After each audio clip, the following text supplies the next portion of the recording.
Hello guys! Andito na naman tayo sa kusina ni Amo at magpe-prepare na naman tayo ng pang-dinner. So, meron tayo ditong hipon. Na-defrost na po ito pero medyo may yellow pa yung niya, katawan niya. So, i-defrost muna natin yan. At babalatan natin mamaya yan para gawing minced shrimp. So, ngayon guys, meron din po tayo ditong grated carrots. So, mamaya din buboil natin kunti para maluto siya. At meron din tayo ditong talong. So, guys, itong talong na ito ay hihiwain natin to siya. Ay, hindi siya hiwain, ikakat natin ng pagganon. And then, tanggalin natin yung laman niya. Saka natin siya palamanan ng giniling na baboy at saka giniling na hipon at itong carrots at spring onion. So, panoorin nyo po ako. Gagawin na natin to. Let's go, guys! Ating minced pork na nabili ko kanina sa palengke. Templado na po yan. Tapos, ihahalo ko itong aking ginawang shrimp na ko lang siya kutsilyo lang ang gamit ko para siyang mangyari ay magiging minced shrimp. Ay, nabubuyoy na ako That's ito. Tapos meron tayo ditong spring onion. Ihahalo din natin to mamaya. Spring onion at lagyan din natin ito. Ihahalo din natin to. So, at saka dapat may itlog, may flour, and sugar, and salt. So, actually guys, may timpla na yan. Kaso gusto ko siyang timplan ulit para lalong sumarap. Lalong sumarap kasing sarap ko. So, wait lang kayo dyan. I-mix muna natin ang ating mga ingredients. So, yan na siya. Meron tayong dyang egg, meron na tayong oyster sauce, meron na tayong salt, meron na tayong sugar, meron na tayong white pepper, meron na tayong ginger powder, and meron tayong carrots and spring onion, and nandiyan na rin ang ating shredded hipon. Hala siya. Sige, panoorin nyo muna ako dyan. I-mix ko muna yan, ha? Saglit lang.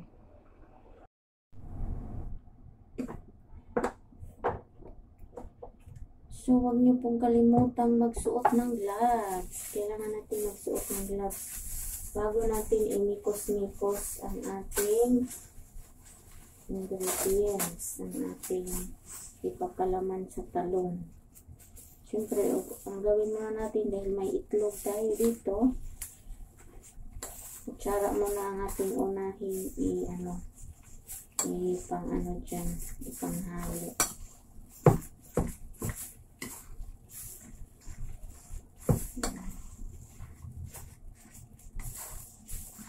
Mamaya, lagyan natin siya ng flour para maglapot yung ating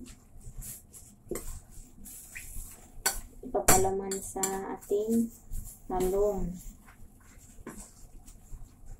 Ano siya? Yan. Palaman na natin ang talong. Pero mas okay pag gloves ang iaan ko Ganyan siya. Mas maano mo yung ma-absorb pag nakaano yung kamay talaga ang tawag niya. Kumbaga may na-massage baga. Dahil ganyan tayo para sumarap lalo. Papasarapin ang luto. Masarap ang ating luto. Ano siya?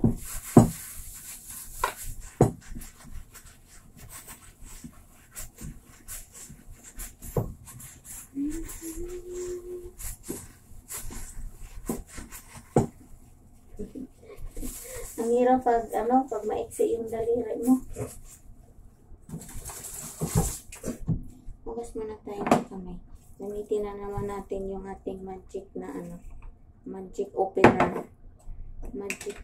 Maglagay tayo ng 2 spoon na, hindi lang siya 2, siguro mga 2 at kalahati na flour para ano yung ating maglapot ang ating biniling na pangpalaman sa talong. Ito na siya.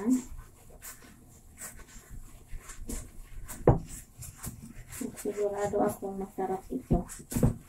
Dahil ako ang nagluto. Gano'n naman talaga tayo, no? Tayo ang nag-mix. Tayo ang naggagawa. Siyempre, dapat tayo unang-unang magsabi na masarap ang ating luto. So, ayan na siya. Bango. Ang bango niya. Ito, masarap to. So, hindi ako kuntinto. Lalagay pa natin to. Iubos ko na. Para ano yung kulay niya. Ayan. Ang nakakapagpabango kasi dito is yung onion, yung spring onion natin. Yun yung ang nakapagpabango. Yung aroma niya baga. Ayan na siya. Mix it well para ano siya, masarap. Okay.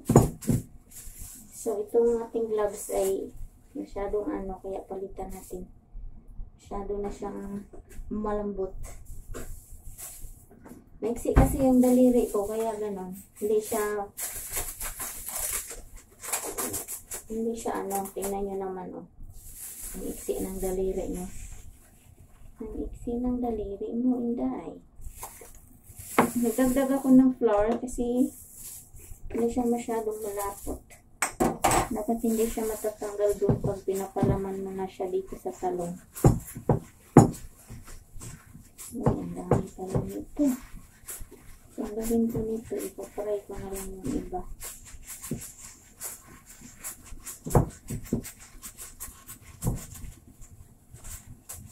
Guys, meron pa palang ingredients yan. Yung laman ng talong.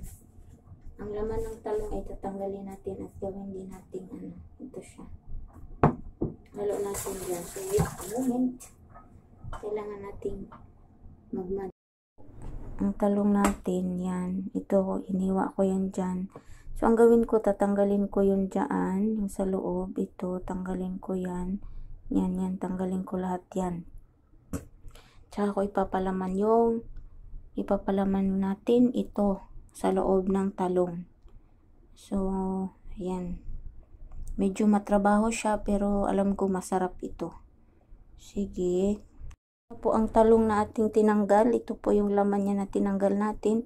At ito siya. So, ngayon ay gagawin natin yan. Hiwa-hiwain natin ng maliliit yan. At saka natin ihalo. Ito po, meron pa rin dito. Yan. Ingredients natin ay yan. Yan. So, antay lang po kayo, ayusin natin yan. I-set aside muna natin to dahil ihiwain natin yung mga talong na laman ng talong na ating natanggal dito sa talong na ito. So, ang dami niya. Actually, ang dami niya. Ayan, ang hirap nito. Kasi nga ano, dahan-dahan lang po. Baka mabutol po ang ating daliri ulit.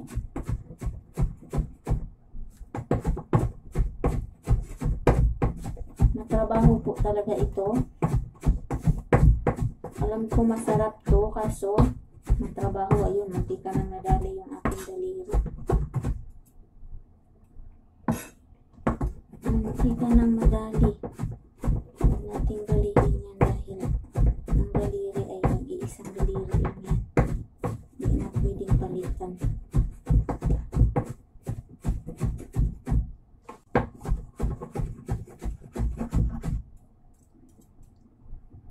Ayan siya. Ang ibig sabihin, ang dami pala ng anak. Para akong magpapakain ng 10 tao ng ginagawa ko ngayon. Samantalang, ano lang kami kakain. 5 lang. Kasi, ano ko na siya. Hinalo ko na siya lahat.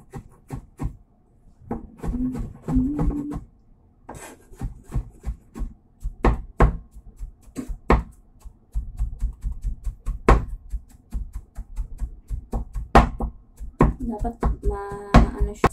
Diyos ko. Wala ako sa Pilipinas, sa Hong Kong. Tag-init ang Hong Kong for today's video, no? Tag-init na maulan. Hindi na siya, medyo pino na siya. Para siyang ano.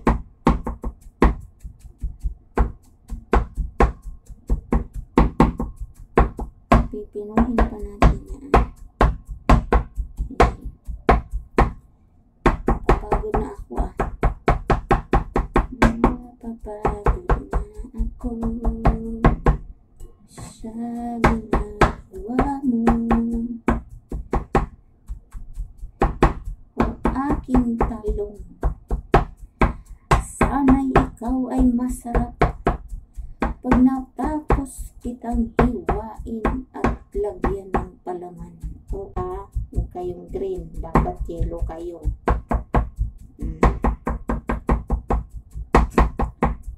Tama na yan. Napapagod na ang aking mga kamay. Mahiwagang kamay.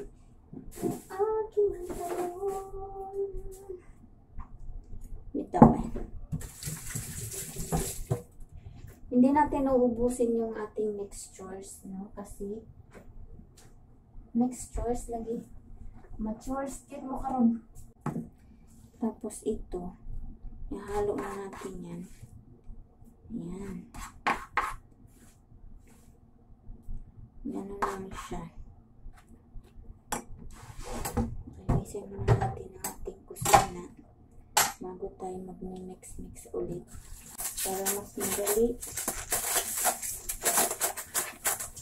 Yan siya. Ito. Haluin ko siya ulit.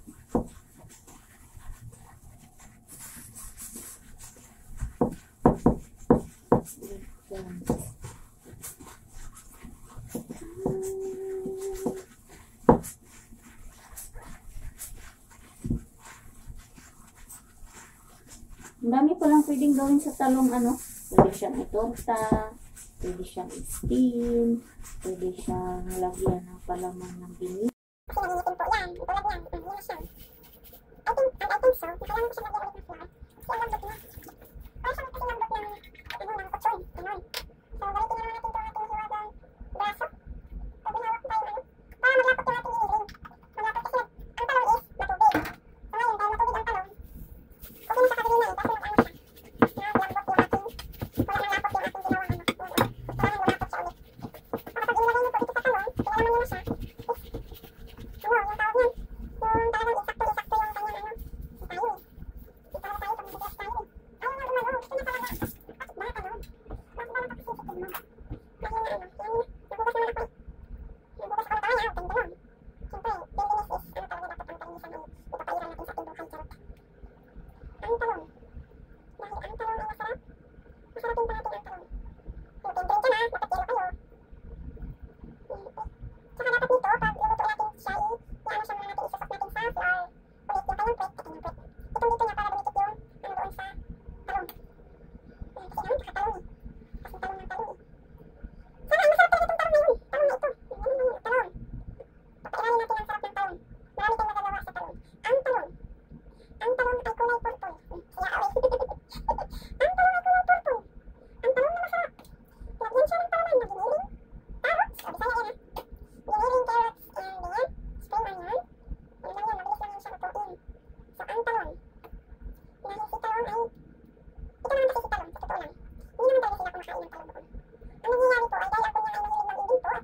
1 hour later. Talong ng buhay ko, ito na ang talong na hinahanap nyo. Ang talong ni Jazzy. Ang talong ni Jazzy.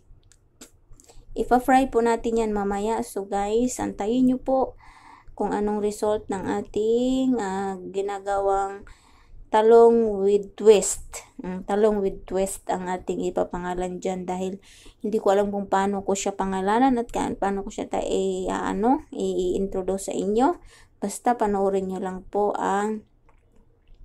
kung paano ko siya niluluto at paano ko siya tinimpla, ang mga ingredients at kung ano-ano ang mga dapat kailangan kung kayo'y magluluto ng ganito. Dahil ito po ay ang talong, ang normal lang po na luto natin ng talong sa atin sa Pilipinas po ay tortang talong, kilawing talong o ano man yung pagkaluto sa talong, basta yun. Dito ko lang to first time kong maluto ito. Guys, huwag niyo pong kalimutang mag-click ng ating notification bell para po pag may video pong panibago si Jazzy ay meron po kayong mapapanood ulit at meron po kayong kunting malalaman kung paano magluto dahil tayo ay kumbaga adventurous kumbaga try until you succeed kumbaga o parang buhay lang yan at pangarap ng tao.